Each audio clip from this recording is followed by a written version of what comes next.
सभी को सुरेश स्वदेशी का नमस्कार। आज का वीडियो बेस्ड है NCERT syllabus class 6 book history chapter 1 what where how and when, अर्थात कक्षा 6 जो एनसीईआरटी सिलेबस की बुक है, जो प्रिस्क्राइब्ड है आर पास पार्ट 1, उसका पहला जो चैप्टर है what where how and when, Hindi में कहूँ तो क्या, कहाँ, कैसे और कब, चैप्टर जो है उस पे बेस्ड है। और इस चैप्टर में जो बात की गई है वो इन 4 क्वेश्चंस जो कि व्हाट वेयर हाउ और व्हेन से स्टार्ट होते हैं, इन्हीं प्रश्नों को जानना ही इतिहास को जानना है। अर्थात इन प्रश्नों का पता लगाना कि कोई भी घटना कब घटित हुई, कहाँ घटित हुई, कैसे घटित हुई और कब घटित हुई, ये प्रश्न हमें इतिहास की जानकारी देते हैं। तो इन्हीं पे बेस्ड बेसिक जो इन्फॉर्मेशन है वो इस चैप्टर में दी गई है और उन्हीं को हम इस वीडियो में देखने जा रहे हैं। तो सबसे पहले जो की टर्म्स हैं जो इस चैप्टर की हिस्ट्री से रिलेटेड होंगी उनको हम एक बार देख लेते हैं। दोस्तों, जो आप देखते हैं कि जितने भी टाइम डेट्स या ईयर्स जो हिस्ट्री की बुक में मेंशन किए जाते हैं उनके साथ या तो एडी लिखा होता है या बीसी लिखा होता है या फिर बीसीई या फिर सीई या फिर बीपी। तो ये टाइम डिनोटिंग टर्म्स हैं जिनके कुछ मीन हैं। पहला एडी, एडी जीसस क्राइस्ट की जो रिसरेक्शन हुआ उसके बाद का जो टाइम कैलेंडर स्टार्ट होता है वहां से इसको कहते हैं, और इसका फुल फॉर्म है एनो डोमिनी, जिसका मीन है, जिसका अर्थ होता है in the year of the Lord, अर्थात ईश्वर के वर्ष के रूप में या क्राइस्ट के वर्ष के रूप में एनो डोमिनी, जो उसके बाद से कैलेंडर स्टार्ट होता है। इसे सीई के नाम से भी जाना जाता है, अर्थात common era. CE means common era. BC before Christ, इसका फुल फॉर्म होगा बिफोर क्राइस्ट, अर्थात जीसस क्राइस्ट के पहले जो टाइम है, तो उस टाइम लाइन को जो है बीसी से मेंशन किया जाता है। इसके लिए बीसीई भी लिखा होता है जिसका मीन होता है बिफोर कॉमन एरा। और कॉमन एरा के लिए जो है या बीसी के लिए एक और टर्म यूज होती है बीपी, जिसका मतलब है बिफोर प्रेजेंट। तो ये अलग अलग टर्म्स हैं टाइम डिनोटिंग, टाइम लाइन को डिनोट करने के लिए इनका यूज किया जाता है, जिसकी जानकारी हमें होना जरूरी है। उसके बाद एक और टर्म जो हिस्टोरियंस यूज होती हैं, हम सब जानते हैं कि ऐसे स्कॉलर्स जो कि पास्ट की स्टडी करते हैं, पास्ट टाइम्स की स्टडी करते हैं, उन्हें हिस्टोरियंस या इतिहासकार कहा जाता है। एक और टर्म आर्कियोलॉजिस्ट। आर्कियोलॉजिस्ट कौन होते हैं? People who study the objects made and used in the past are called archaeologist.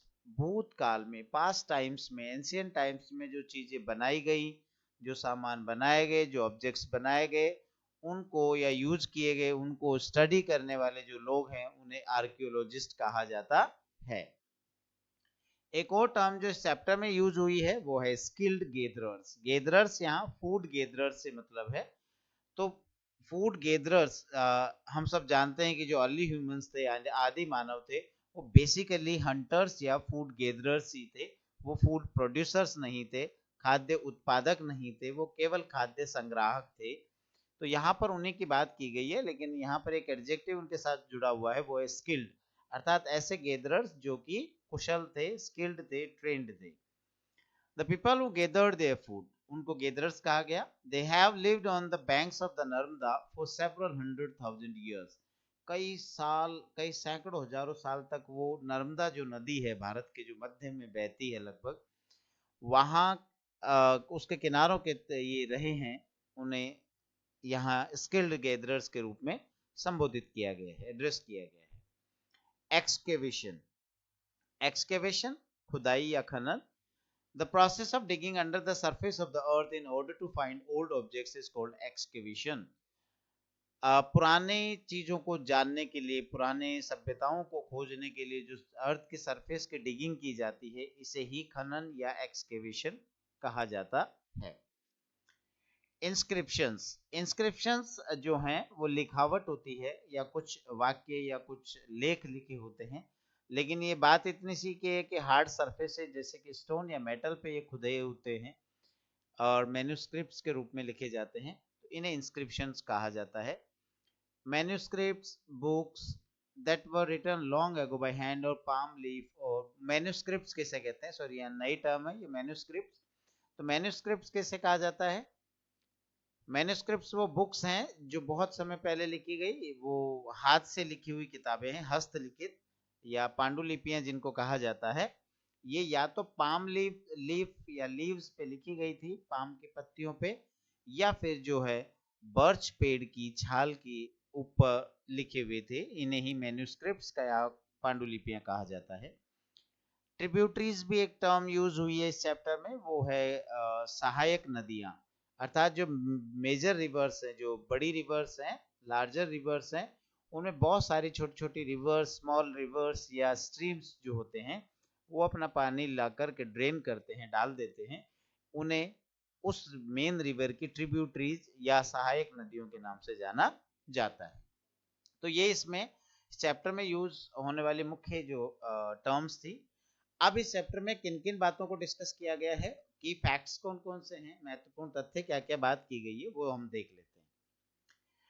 People have lived along the banks of rivers for several 100,000 years। लोग जो अर्ली सिविलाइजेशंस है, प्रारंभिक जो सभ्यताएं या संस्कृतियों का जो विकास हुआ संपूर्ण पृथ्वी पर, वो मुख्यतः नदियों के किनारों पर ही हुआ। क्योंकि इसके दो मुख्य कारण थे, एक तो नदियों के किनारे जो है पानी की उपलब्धता थी, वहां पर सहज रूप में पानी उपलब्ध था। दूसरा, ये पानी की जो उपलब्धता थी वो लाइफ के लिए तो थी ही, एनिमल्स के लिए भी थी। अपार्ट फ्रॉम दैट एग्रीकल्चर की जो इरिगेशन थी, सिंचाई की सुविधा के लिए भी इनका प्रयोग किया जाता था। तो ये नदियों के किनारे ही सभ्यताओं का विकास हुआ। Some of the earliest people who lived there were skilled gatherers। यहाँ जो रहे इन नदियों के किनारे, वो उनमें सामान्यतः कुशल संग्राहक थे। That is the people who gathered food।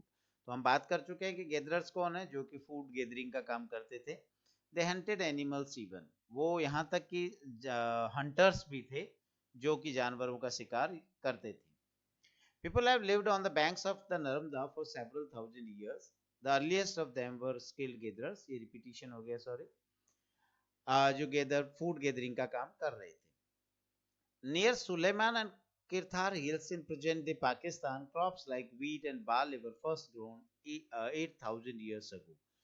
आप ये मैप में देख सकते हैं, ये यहाँ पर आप देख रहे हैं जो ईस्ट वेस्ट नॉर्थ वेस्टर्न जो पार्ट है, जो कि उस समय के भारत का हिस्सा हुआ करता था, जो किरथार और सुलेमान जो है एरिया, यहाँ पर 8,000 साल पहले, प्रेजेंट टाइम से 8,000 साल पहले वहां पर वीट और बार्ले में जौ की खेती हुई थी, जो कि प्रेजेंट डे पाकिस्तान में ये पड़ते हैं।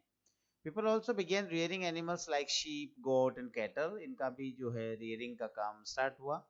दे लिव्ड इन विलेजेस। ये लोग गाँव में रहते थे।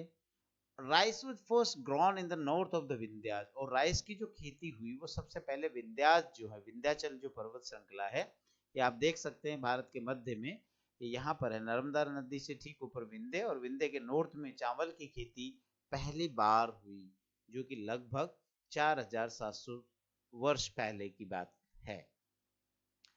Agriculture develop near the Garo hills and near the Vindhyas. Agriculture, Bharat में जो एग्रीकल्चर का जो डेवलपमेंट हुआ, वो या तो ये गारो खासी जो गारो हिल्स हैं, आप इधर देख रहे हैं, नॉर्थ ईस्टर्न पार्ट जो भारत का है, पूर्वोत्तर भारत है, वहां पर ये गारो हिल्स है जो ब्रह्मपुत्र नदी के पास में है। तो इस एरिया में, या फिर जो है विंध्याचल पर्वत वाला जो बेल्ट था, जो कि रिवर्स से घिरा हुआ है, इसमें भारत में एग्रीकल्चर स्टार्ट हुई। Some of the earliest cities flourished about 4,700 years ago on the banks of the Indus and its tributaries। Cities also developed on the banks of the Ganga। तो वही बात हम कर ही रहे हैं कि जो अर्लीस्ट जो ह्यूमन सिविलाइजेशंस का डेवलपमेंट हुआ वो बेसिकली रिवर्स के किनारे हुआ। तो जो इंडस रिवर है, जिसे सिंधु नदी भी कहा जाता है, और उसकी जो सहायक नदियां हैं जिसमें झेलम, चेनाब, रावी, सतलज, व्यास एटसेट्रा, तो इन नदियों के किनारे जो है बहुत सारे सिटीज जो हैं विकसित हुए और फले फूले।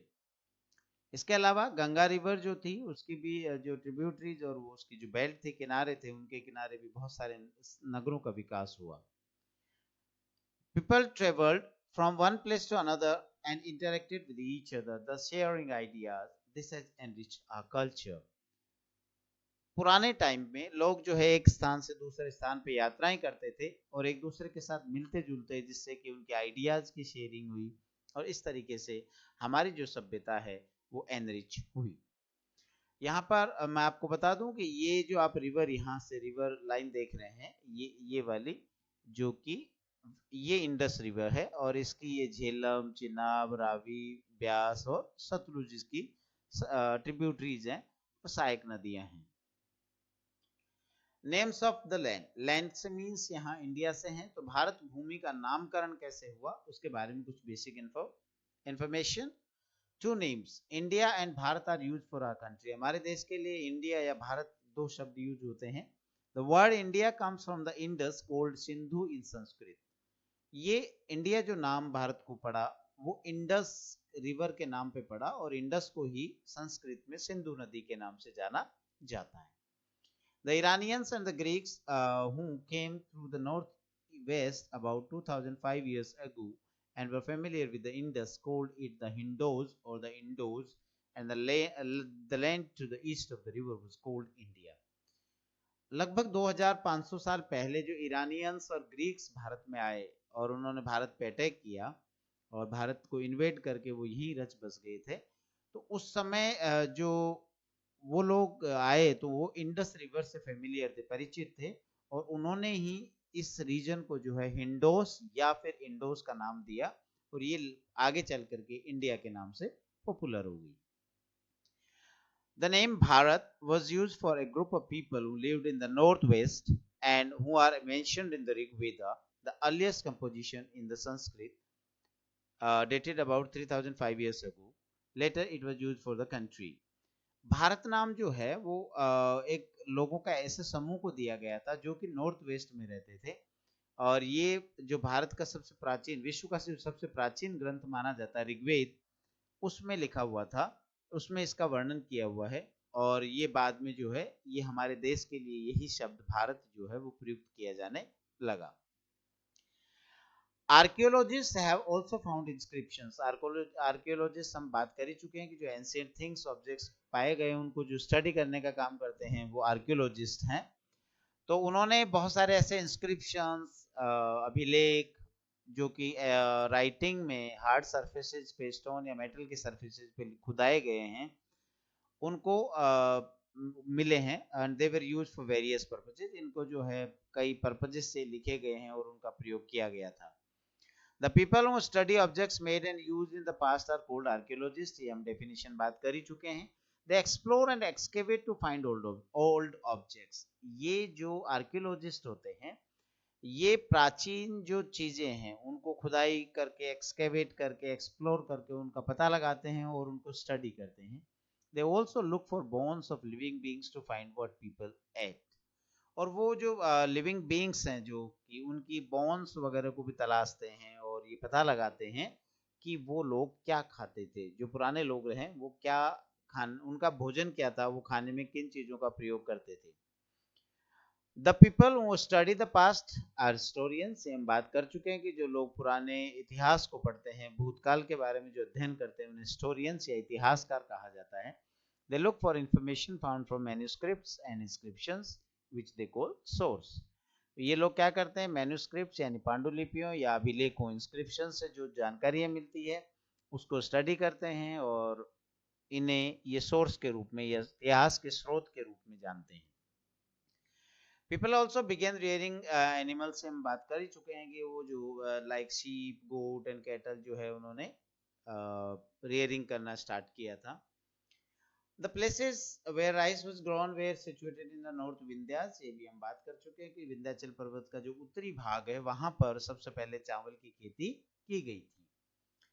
Men and women moved from one place to another, ये हम बात कर रहे हैं कि लोग जो है जैसे आज करते हैं उनका मूवमेंट होता है, स्थानांतरण होता है, उसी प्रकार से भूतकाल में भी वो एक स्थान से दूसरे स्थान पर जाया करते थे। और इसके जो मुख्य कारण थे क्यों ऐसा करते थे, तो ये इसके रीजन थे कि या तो वो आजीविका की, लाइवलीहुड की तलाश में जाते थे, इन सर्च ऑफ लाइवलीहुड, या सेकेंड रीजन था as well as to escape from natural disasters like floods और ड्रॉट्स। तो अगर कभी क्षेत्र में उनके जो रीजन था, एरिया था, उसमें अगर फ्लड आ गई हो या फिर ड्रॉट यानी सूखा पड़ गया हो, अकाल पड़ गया हो, तो ऐसी नेचुरल डिजास्टर्स, प्राकृतिक आपदाओं से बचने के लिए वो लोग दूसरे स्थानों पर जाते थे।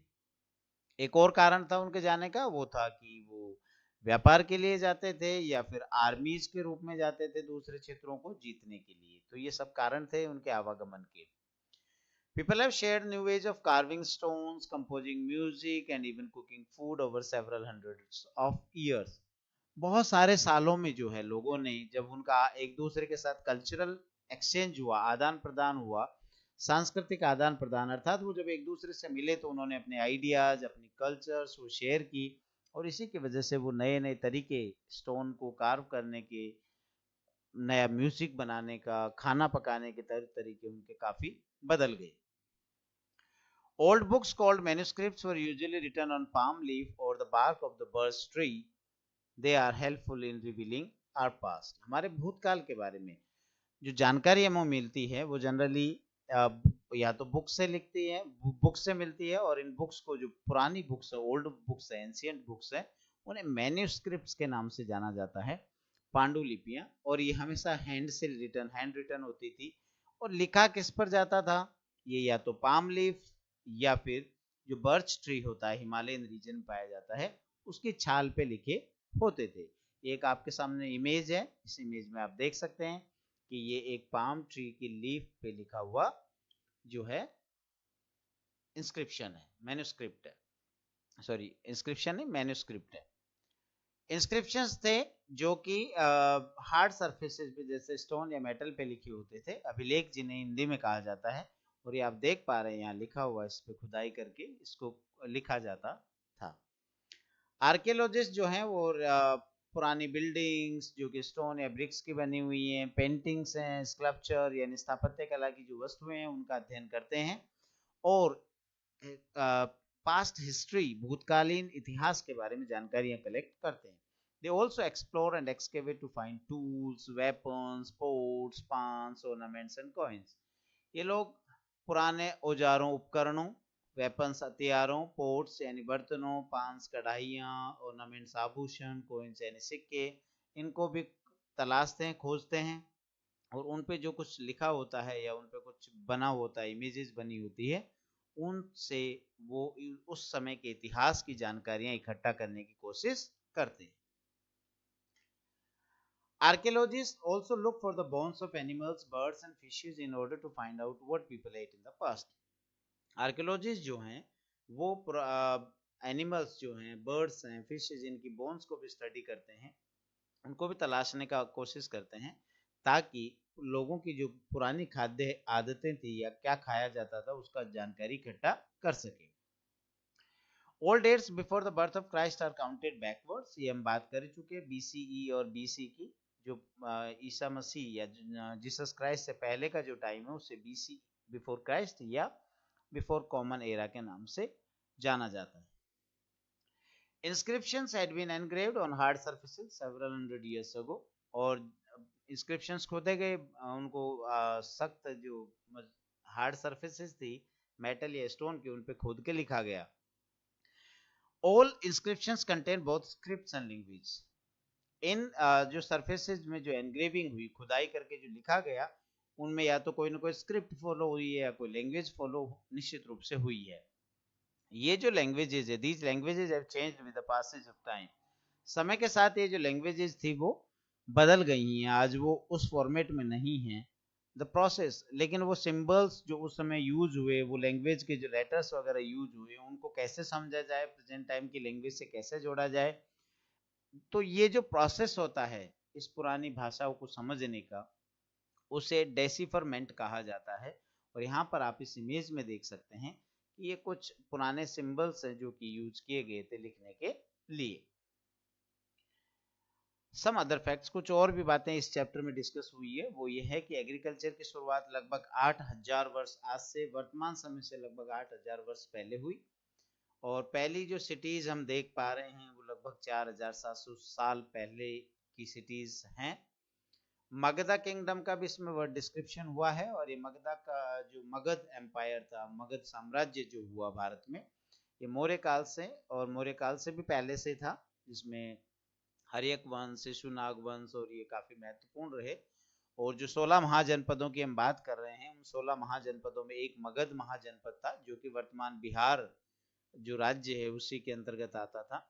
इस मगध जनपद की जो है ये पावरफुल बनकर के महाजनपदों में, 16 महाजनपदों में सबसे ताकतवर महाजनपद था। और इसी में बाद में मौर्य वंश के नाम से, जिसे चंद्रगुप्त मौर्य ने स्थापित किया था चाणक्य के सहयोग से, वो इसी साम्राज्य के शासक हुए। तो ये चैप्टर है आपका first chapter, history book, class 6, और इसमें हमने बात की what, where, how and when. तो उन कुछ बेसिक इंफॉर्मेशन थी जो आपने इसमें देखी। थैंक यू वेरी मच, आपने वीडियो देखा। And if you like the video, please like and subscribe. And if you have any suggestions, अगर आपके पास कोई सुझाव है तो kindly share in the comment box. Thank you very much.